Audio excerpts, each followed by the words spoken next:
प्रकार असा झाला की ज्या टायमाला आता पाऊस पडत नाही तर मग आता विहिरीला थोडं पाणी आलतं, मग त्याच्यामुळे सत म्हणजे आमची बारी प्रमाणे आम्ही भिजवायला जात होता. आमची बारी होती, आमच्या बारीमध्ये आम्ही मोटर चालू करायला गेला तर माझं वडील गेलं मोटर चालू करायला. मोटर चालू करायला गेल्यावर तिथं त्यांना मारहाण केली यांनी. मारहाण केल्याबरोबर की आम्हाला काय सत काय नाही तर त्यांना पण समजून सांगितलं, ह्यांना पण समजून सांगितलं, काही समजलं नाही. माझ्या आईला माझ्या वडिलाला हिने बेदम मारलेले, रस्त्यावर केस धरून माझ्या आईला मारलेले. ते पुन्हा आम्हाला कळल्यापासून माझा एक मोठा जे भाव होता ते 22 ठिकाण्यावर ते कारखाना फटाक्याच्या कारखान्यामध्ये कामाला होता. ते त्यांना कळल्यापासून माझ्या मोठ्या भावानं मला फोन लावला की बाबा तू गावात राहतो, तिथं जाऊन बघ म्हणून. मी सत आलो इथं तर मला उद्या मारहाण केलेली आहे. मारहाण केल्यापासून पुन्हा बरं जावं द्या म्हणलं, मग कंप्लेंट द्यायची. कंप्लेंट द्यावं म्हणलं, बरं कंप्लेंट द्यायला गेलात आम्ही वाशी पोलीस स्टेशनला. तर यांची दादागिरी पोलीस स्टेशनची पहिल्यापासूनच चालू होतं. वाशी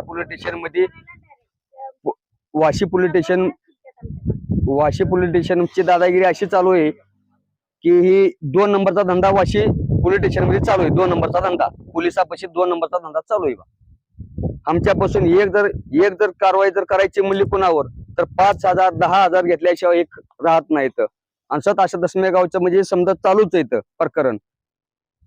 काय झालंय हे पुन्हा आम्ही कंप्लेंट देऊन आला तर एफआर फाडला त्यांनी. एफआर फाडण्याबद्दल काय नाही तर एफआर फाडून दिला आम्हाला. एफआर फाडून दिल्यानंतर वाशी पोलीस स्टेशन मग परत आम्ही इथं आल्यानंतर म्हणजे एफआर फाडूसपर्यंत घरी येऊसपर्यंत आमचं इथं जाळपोळ केलेली आहे त्यांनी.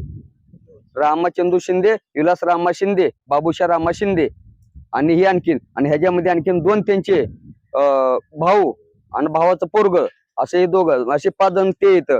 आम्ही किती जण आहेत, आम्ही बाप लेखा फक्त आम्ही 3 जण, त्यांच्याकडे 5 जण येतं. यांनी 5 जणांची आम्हाला सत धमकी दिलेली आहे की तुमचा जीव मारू, पण असा मारू की तुमचं रक्त आम्ही दिसू देणार नाही. तर तुम्हाला रक्त दिसू द्यायचं नाही, म्हणजे रक्त जर दिसलं तर आपल्यावर कारवाई होती. तर सत त्यांची हाडं आतल्या आतमध्ये मोडून टाकायची, असं मारायचं, यांना बेदम मारायचं. आणखीन ते आम्हाला जीव मारायची धमकी आणखीन पण सत देतात. आम्हाला तर देतात पण आमच्या बारक्या लेकराला त्या धमकी देतात. कृष्ण आम्हाला आमची हाणमार झाली. हाणमार झाल्यावर मी काय केलं, कशावर झाली, हिरीवर झाली.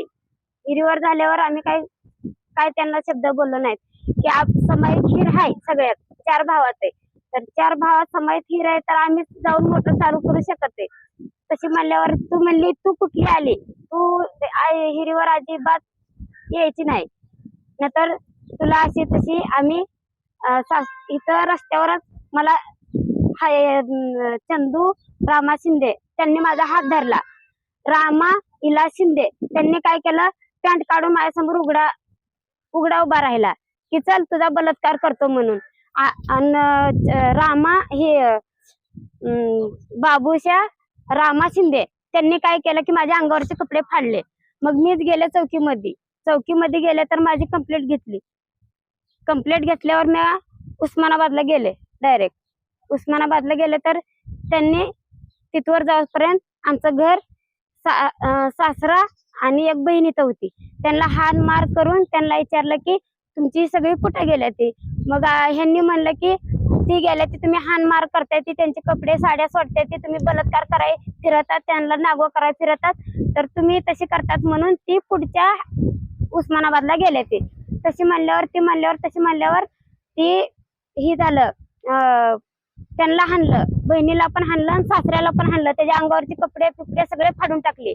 फाडून टाकल्यावर काय झालं, म्हणली तुम्ही खरं सांगा कुठे गेलेत. मग ती उस्मानाबादला गेले म्हणल्यावर त्यांनी घरावर विलास शिंदेनं पेट्रोल काढलं, रामानं काडी लावली आणि बाबूशानं सगळं माणसं पळवली. 2 माणसं आमची सासू सासरा होता त्यांना पळवलं त्यांनी मारून. इतकी आमची विनंती की ह्यांना फार शिक्षा द्यावा. आणि पोलीस इथली वाशीची काय आमची तक्रार घेत नाही. तर 2 तक्रारला आमचे पैसे असे म्हणतात की 10,000 रुपये दिल्याशिवाय तुमची तक्रार घेऊ शकत नाही. आणि चौकीमध्ये गेला तरी घाण शिवाय देतात ते. आम्ही त्यांचं रेकॉर्ड धरून आणलंय, ती पण तुम्हाला ह्याच्यामध्ये रेकॉर्डची क्लिअर करा आणि टाका व्हिडिओ. सगळ्याला आमची विनंती की इतकं आमचं पुढे जाऊन ह्यांना फार शिक्षा द्यावा म्हणून. सदरील प्रकरणाबाबत पोलीस ठाणे वाशी येथे संपर्क साधला. यामध्ये कोणतेही तथ्य नसल्याबाबतचे पोलिसांकडून सांगण्यात आले आहे. प्रत्येकाची तक्रार घेतली जाते असेही पोलिसांनी स्पष्टीकरण दिले आहे.